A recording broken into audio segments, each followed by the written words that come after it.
yung pong war on drugs ng dating administration, di ba sa pulisiya ng gobyerno po yon para maprotektahan ang taong bayan laban dito sa illegal na droga.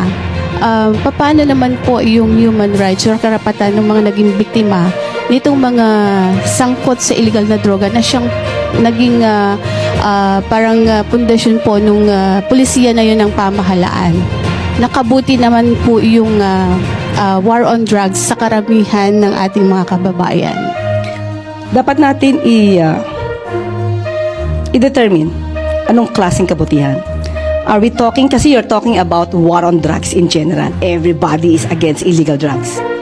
Tanong natin, war on drugs kasama ang tukang, kasama ang pagpatay, walang due process, kasama yung sasabihan ng polis na, sige, sabihin mo sa kanyang lumaban para matapos na at mabawasan ang problema sa Pilipinas. Hindi siya dapat polisiya ng isang gobyerno in the first place.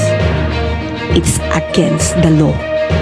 Killing is against the law. Wala nga tayong death penalty sa Pilipinas eh. Uunahan mo pa. Napatayin? Ang masama, wala pang hearing.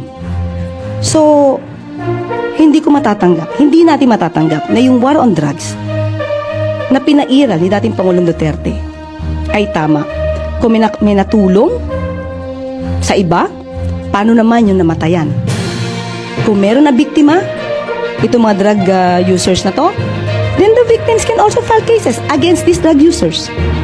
Pero hindi natin matatanggap na polisiya siya na dapat sundin ng isang gobyerno.